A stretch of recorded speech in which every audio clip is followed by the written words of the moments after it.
Queridos irmãos, bom dia a todos. Hoje é dia 5 de junho do ano da graça de 2020 e como é bom poder começar este dia convosco e também refletindo na palavra. Queria muito insistir ainda no texto de João capítulo 13. Ele de facto me tem perturbado, me tem falado de uma forma muito particular e tem sido um tremendo desafio considerar estes versículos. O 35, o versículo 35, eu vou ler outra vez o 34 e 35. O novo mandamento vos dou, que vos ameis uns aos outros, assim como eu vos amei, que também vos ameis uns aos outros. Nisto conhecerão todos que sois meus discípulos, se tiverdes amor uns aos outros. Eu gostava hoje que nós considerássemos também este último versículo. De facto, é tão interessante perceber como nestes versículos nós percebemos que o Senhor Jesus, quando nos convocou para a missão, fê-lo integrando toda a nossa vida, toda a nossa experiência. Aliás, naquela que foi também a sua experiência aqui na Terra, no seu ministério terreno. Tudo aquilo que somos, vivemos, é parte integrante da missão. E é um desafio, é verdade, mas é tão bom percebermos como o Senhor Jesus não separou nada, nenhumas áreas da nossa vida para ficarem de fora. De facto, a nossa experiência de amor, de relacionamento de amor, seria um elemento e é um elemento participante na missão. Sabem, irmãos, isto leva-nos a compreender que não podemos deixar nada de fora. Não podemos deixar nada de fora. Aquilo que nós somos essencialmente em Cristo, que transforma o nosso viver, o nosso falar, o nosso pensar, o nosso agir, transforma tudo aquilo que nós somos, tem que se manifestar na forma como nós nos relacionamos uns com os outros e com o Pai e com Deus, e isso então vai ser parte da missão, vai ser uma manifestação da missão. É muito interessante, amados.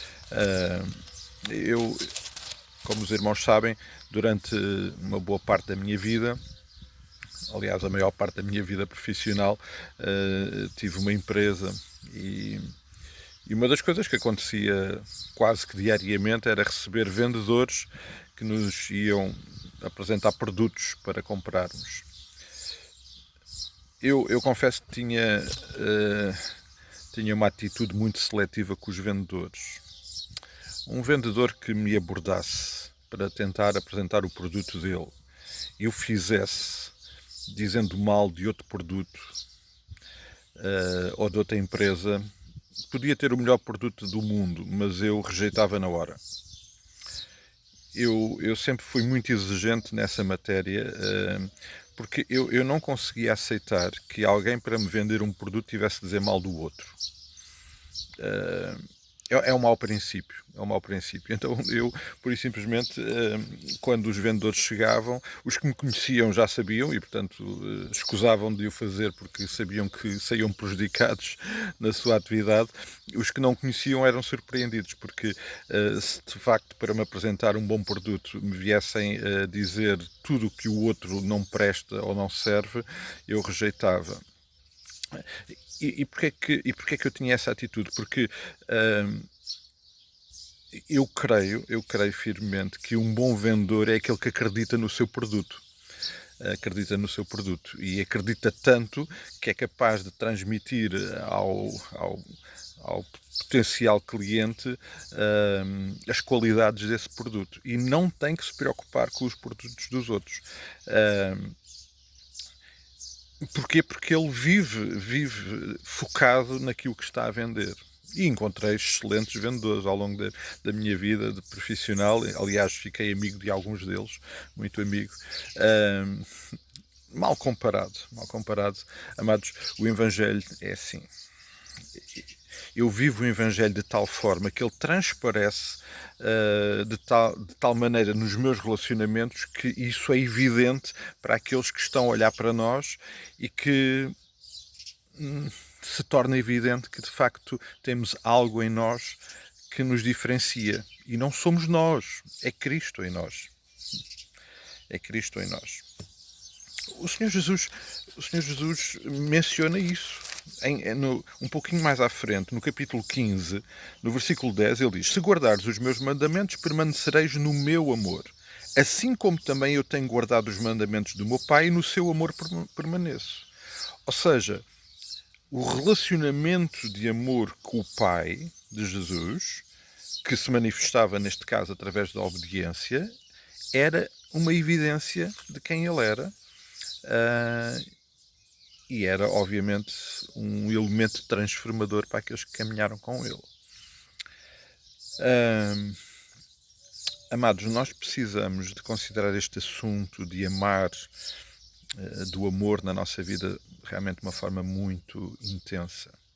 E a melhor forma, e se nós estamos realmente determinados em que este Evangelho chegue a outras pessoas, porque essa é a missão e porque somos constrangidos também pela condição daqueles que estão à nossa volta e que estão perdidos sem Cristo. Se nós de facto estamos preocupados e focados nessa missão, o que temos que fazer de facto é viver intensamente este amor, porque vivendo este amor intensamente,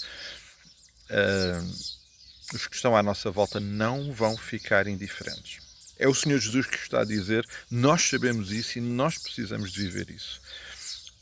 O apóstolo Paulo diz que nós somos novas criaturas. E novas criaturas não vivem como as velhas criaturas. Ele diz que as coisas velhas já passaram. Tudo se faz novo. Então, o meu viver hoje tem que ser realmente algo absolutamente renovado. O problema aqui, como eu creio que lembrei isso no início da semana, é que muitas vezes no nosso caminhar cristão nós esfriamos nessa evidência. Foi isso que foi criticada a igreja de Éfeso, lá em Apocalipse, que eu lembrei no início da semana. Esfriaram no seu primeiro amor e deixaram de ter uma evidência desse amor, e isso é dramático. É dramático. E nós precisamos estar absolutamente focados. Que cada gesto, cada pensamento, cada palavra nossa, cada decisão nossa tem que ser um ato de amor que não só reflete a presença de Deus em nós, que não só é bom para nós porque vivemos em obediência aos seus mandamentos, mas tem este efeito transformador para a vida daqueles que estão perto de nós, porque eles vão conhecer a Cristo por causa daquilo que nós experimentamos. Isso é absolutamente extraordinário, amados. Extraordinário. Extraordinário. E por isso eu queria terminar esta semana mais uma vez desafiando os irmãos a vivermos, todos nós, esta intensidade de amor presente na nossa vida, um amor que se evidencia em cada gesto, em cada palavra, em cada pensamento, em cada decisão, em cada determinação do nosso viver. Amados, hoje queria muito também tirar alguns momentos para considerar com os irmãos estes dias que se aproximam. O próximo domingo, se o Senhor permitir, voltaremos a ter os nossos cultos presenciais. Eu peço aos irmãos que orem por este assunto. Eu creio que o Senhor nos dá a graça de podermos voltar numa situação, embora naturalmente limitada, mas numa condição em que de facto poderemos estar num ambiente seguro, protegido. Há sempre riscos inerentes, obviamente, que não podemos evitar de modo nenhum, mas creio que podemos ter essa experiência. De qualquer forma, as orientações que são dadas para aqueles que considerem e que tenham situações de risco é que não se exponham, nem aqui, nem noutra situação, obviamente. De qualquer maneira, estamos tranquilos também. A nossa certeza e esperança e e consolo é que de facto o Senhor nos cuida de todas as coisas e também nos cuidará nesta situação, e portanto cada família tomará a decisão e cada irmão tomará a decisão. Vamos ainda manter recursos digitais, vamos procurar disponibilizar o culto de domingo para depois os irmãos que não podem estar aqui poderem também ter o seu tempo de celebração. Mas peço que orem para que cada passo, cada decisão, cada determinação possa ser dada de acordo com a vontade de Deus, e que Ele nos dê de facto esta alegria de podermos ainda nestas limitações, mas podemos estar juntos, e por isso vamos cuidar-nos em oração, também lembrando que há irmãos que não vão poder estar definitivamente, dadas as circunstâncias. Vamos lembrá-los também com as nossas orações, porque muitos deles naturalmente desejariam muito estar, e por isso vamos lembrá-los com as nossas orações e pedir que o Senhor nos dirija. E neste importante momento em que o Senhor nos permite, de alguma forma, voltar a estar juntos, ainda que com estas limitações, que possa ser um tempo abençoado e que ele possa ser também catalisador para que possamos viver este amor intensamente todos os dias da nossa vida. Então, amados, um grande abraço. Eu vou, entretanto, mandar mais informações, orientações sobre aquilo que vai acontecer. Vai ser importante seguirmos essas orientações para domingo, mas ainda partilharei essas informações, entretanto. Mas vamos nos cuidando em oração, lembrando também então os nossos irmãos mais necessitados e todos nós, porque eu preciso muito que orem por mim, eu oro por vós, e assim desta forma caminharemos todos os dias numa relação de amor intenso com o Pai e uns entre os outros. Então, que o Senhor nos abençoe e até amanhã, se o Senhor assim o permitir. Um abraço.